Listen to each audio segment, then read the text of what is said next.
ফাঁকা দাঁতের যে প্রবলেমের কারণে চিকিৎসার জন্য এত বেশি উদ্বিগ্ন সবাই, তাদেরকে আমি বলবো যে আপনারা ব্রেসেস করে ফেলেন। অনেকে ধারণা যে ব্রেসেস করলে তো অনেক বেশি সময় লাগবে, ফাঁকা দাঁতের ক্ষেত্রে ব্রেসেস করব 1 বছর 2 বছর 3 বছর লাগবে। একদমই তা না। এরকম অনেক রুগী আমি পেয়েছি যাদের শুধু দাঁতে ফাঁকা ছিল এবং তারা রুট ক্যানাল করেছে এবং রুট ক্যানাল করে ইনফেকশন হয়েছে। সো দাঁতে ইনফেকশন হলো, দাঁত কাটতে হলো, দাঁত ডেড হলো এবং দাঁতে ক্যাপ পরা হলো। সো ক্যাপটাও ঠিক করে আর থাকলো না। এতগুলো যে ক্ষতি হচ্ছে, এতগুলো সাইড ইফেক্ট আমি কেন বেছে নিচ্ছি, যেখানে এত ন্যাচারাল ওয়েতে খুবই কম প্রেশার দিয়ে খুবই অল্প সময়ের মধ্যে উইদিন ভেরি অ্যাফোর্ডেবল মানি, মানে ড্রেসেসের অ্যামাউন্টটাকে ইনস্টলমেন্ট করে দিই, এত কম টাকাতে আপনি এটাকে ন্যাচারাল ওয়েতে ফিল আপ করে ফেলতে পারছেন। এই প্রসেসটা আপনার জন্য পার্মানেন্ট, কম হ্যাসেল, কম সময় লাগে এবং সঠিকভাবে আপনার দাঁতকে আপনার দাঁতের কাছাকাছি নিয়ে যায়। অনেক পেশেন্ট আছেন যাদের সামনের দাঁতে ফাঁকা থাকে, যেটার জন্য তারা লেস কনফিডেন্সে ভোগেন এবং তাদের জন্য চিকিৎসার আসলে অনেক অপশন বাংলাদেশে অ্যাভেলেবেল থাকার পরেও আপনি নিজে পার্সোনালি ব্রেসেসকে প্রেফার করছেন। তো কেন আপনি ব্রেসেসকে প্রেফার করছেন? আসলে আমি পার্সোনালি পার্মানেন্ট এবং হার্মলেস ট্রিটমেন্টে বিশ্বাসী। এটা ডিপেন্ড করে একজন চিকিৎসকের উপর, কে কিরকম ভাবে চিকিৎসা করতে পছন্দ করে। আমি পার্সোনালি পছন্দ করি যে জিনিসটা একটা মানুষ ট্রিটমেন্ট নেবে এটা তার সারা জীবনের জন্য পার্মানেন্ট হবে এবং এটার জন্য তার জন্য খুবই কম হার্মফুল, মানে হার্মফুল হবে না, খুব বেনিফিশিয়াল কিছু হবে। So that should be treatment. Like এরকম ট্রিটমেন্ট যদি আমি চিন্তা করি তাহলে আমি বলবো যে ফাঁকা দাঁতের যে প্রবলেমের কারণে চিকিৎসার জন্য এত বেশি উদ্বিগ্ন সবাই, তাদেরকে আমি বলবো যে আপনারা ব্রেসেস করে ফেলেন। অনেকে ধারণা যে ব্রেসেস করলে তো অনেক বেশি সময় লাগবে, ফাঁকা দাঁতের ক্ষেত্রে ব্রেসেস করব 1 বছর 2 বছর 3 বছর লাগবে, তাহলে এতদিন আমি কিভাবে ওয়েট করব। একদমই তা না।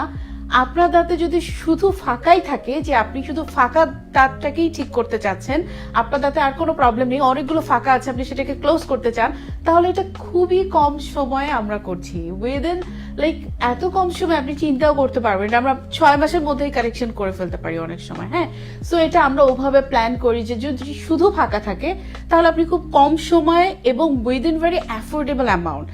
এখন অন্যগুলোর পক্ষে আমি না কেন, কারণ আপনি যদি আপনার ফাঁকা দাঁতের কারেকশনের জন্য অনেকগুলো ফাঁকা, আপনি অনেকগুলো ভেনিয়ার, কম্পোজিট ভেনিয়ার করছেন, হ্যাঁ, ফিলিং করছেন। তো ফিলিং করলে হয় কি যে আপনি, মানুষ তো সবসময় এত বেশি অ্যালার্ট থাকে না, আমরা শক্ত খাবার খাই, আমরা বাঙালিরা বিশেষ করে আমাদের ফুড হ্যাবিটে কিন্তু শক্ত খাবার থাকেই, আমরা চিকেন খাই, আমরা বিফ খাই। সো যখনই আপনি কোনো কিছুতে কামড় দেবেন না তখনই ভেঙে যাবে। আপনি একটা বিয়ে বাড়িতে গেছেন, আপনি একটা প্রোগ্রামের জন্যই দাঁতটা ফিল আপ করেছেন এবং প্রোগ্রামের ওই টেবিলেই আপনার দাঁতটা ভেঙে গেছে, মানে ওই ফিলিংটা ভেঙে গেছে। সো এরকম একটা এম্বারেসিং সিচুয়েশন, এবং আপনি একটা ভালো অ্যামাউন্ট দিয়ে করলেন এবং তারপরের দিনই ডেন্টিস্ট আপনার গেলে কিন্তু এটার কোনো ধরনের কোনো পার্মানেন্ট কোনো থাকে না যে এটা আপনাকে এত বছর গ্যারান্টি থাকে।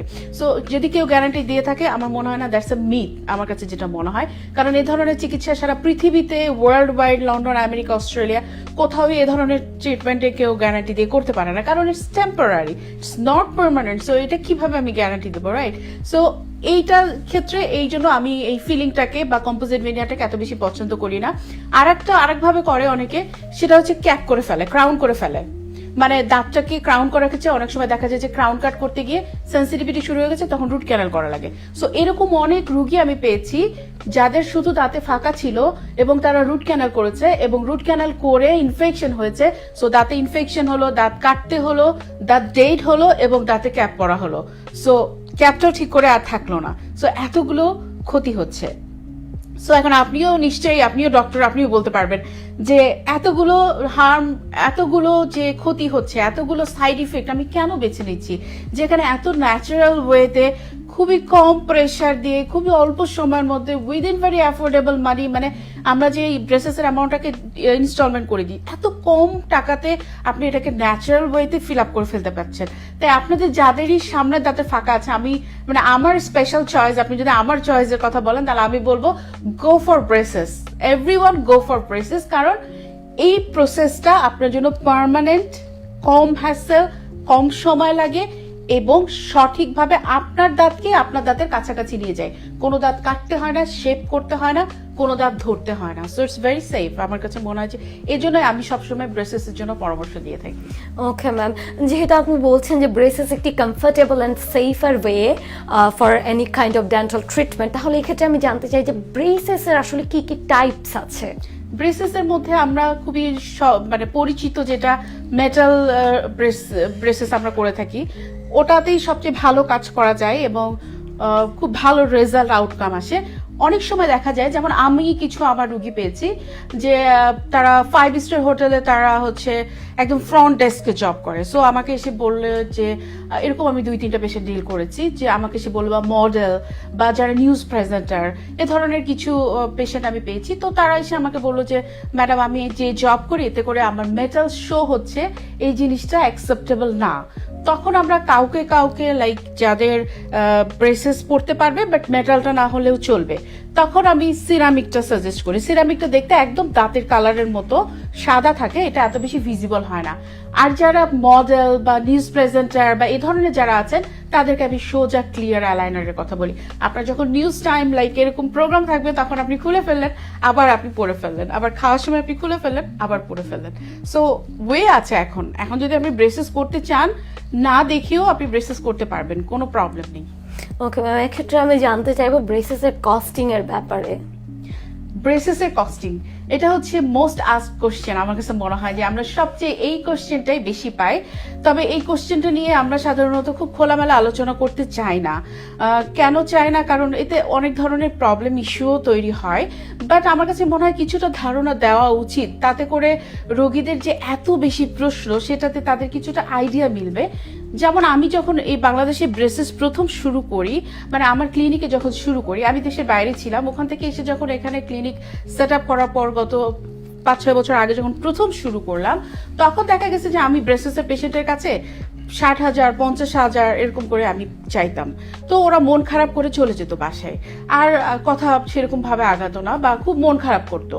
তো আমি ভাবলাম যে এইভাবে কেন চলে যাচ্ছে, মানে সবাই যেরকম চাচ্ছে আমি তো I am asking for that type of money, so কেন পেশেন্ট অ্যাফোর্ড করতে পারছে না।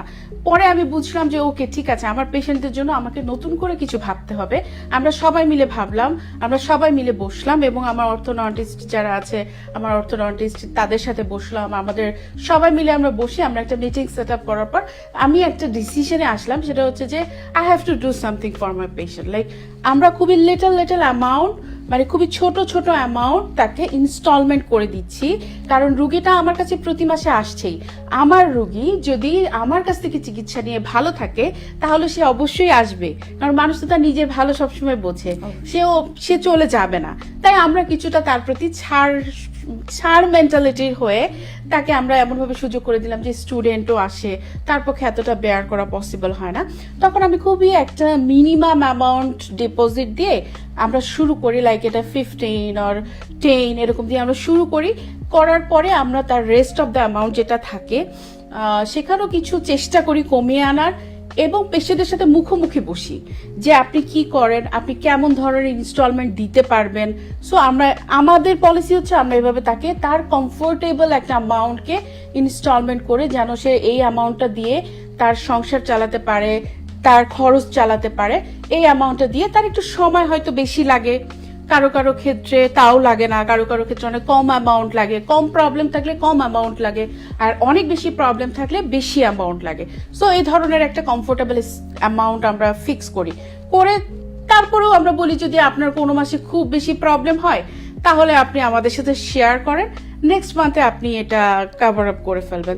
সো আমার কাছে মনে হয় যে এখানে আমার ম্যানেজমেন্ট টিম যে আছে, রিসেপশন ডেস্ক যারা আছে, তারা খুব ভালো এই জিনিসটা ডিল করতে পারে। মানে তারা খুব কমফোর্টেবল ওয়েতে তাদের সাথে কথা বলে তাদের সাথে আগে থেকে জানায় তারা কি অ্যামাউন্ট দিতে পারবে, এভাবে করে তারা একটা মিউচুয়াল আন্ডারস্ট্যান্ডিং করে নিয়েছে, যেটা আমার ক্ষেত্রে ক্লিনিক অপারেট করতেও খুব একটা প্রবলেম হয় না।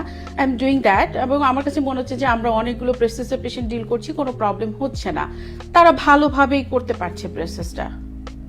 ওকে ম্যাম, আজকে আমরা অনুষ্ঠানের একেবারে শেষ পর্যায়ে চলে এসেছি। আপনি যদি কাইন্ডলি দর্শকের উদ্দেশ্যে কোনো মতামত দেন।